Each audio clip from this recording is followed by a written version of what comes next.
మరి ఈ కొండ పంచలింగాల కొండగా చెబుతున్నావు, మరి ఇక్కడ నాటి అవశేషాలు ఆ విగ్రహాలు ఈరోజు ఏమీ లేవు కదా, మరి వీటిని ఏం చేశారంటారు?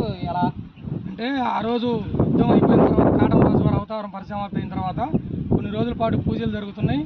ఇక్కడ జనాలు అందరికీ తెలుసు. కానీ తర్వాత ఏంటంటే ఆలయ జీర్ణోద్ధరణ జరిగే క్రమంలో ఆలయం బాగు చేస్తూ పురాతనమైన వాటిని తొలగిస్తూ మళ్ళీ పునఃప్రతిష్ఠ చేస్తారు అనే విషయం మేము విన్నాం. ఇక్కడ కన్స్ట్రక్షన్ జరిగేటప్పుడు మేము ఒకసారి వచ్చాను, తొవ్వి పక్కన పడేశారు. అప్పుడు పడేసిన వాటిలో కొన్ని ఇక్కడ కనిపిస్తుంది.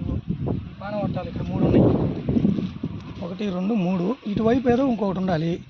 ఇది శివలింగం, ఇది ఇక్కడున్న ఈ శివలింగం ఒకటి. దీనికి సంబంధించిన పానవట్టం శిథిలాలు అక్కడ ఒక పెద్ద పానవట్టం ఉంది, అది ఒకటి మిస్ అయింది. ఈ శిథిలాలు ఒక్క నిమిషం. ఇప్పుడు నాగబంధం ఉంది, అమ్మవారి విగ్రహాలు కళాకారు.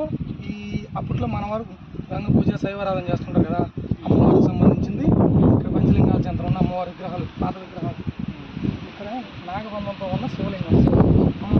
ఎలా అంటే పురాతన మన ఆలయాల్లో మనం పూజించేటప్పుడు ఆలయ ముఖద్వారం మీద పెడతారు. ఇలా అప్పుడు ఇలా ఉండేవి, రాతి ఉండేవి.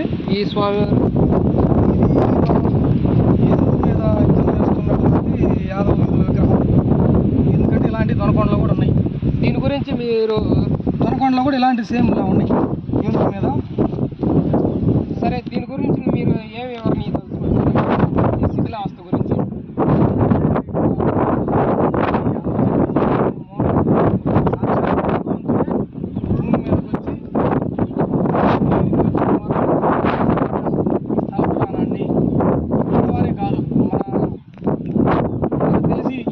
బాగా అందరిలోకి వెళ్ళాలని నా వంతుగా మేము ప్రయత్నిస్తున్నాం. అందరూ దీన్ని స్పందించి ఇలాంటి మన ప్రాంత చరిత్రను పునరుద్ధరించాలని,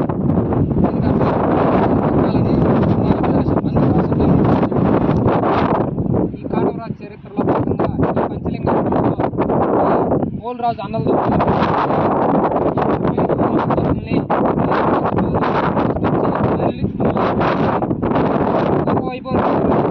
మేము కోరుతున్నాం. ఇట్లు కాటం జై కాటమరాజా, జై జై కాటమరాజా, జై గంగా.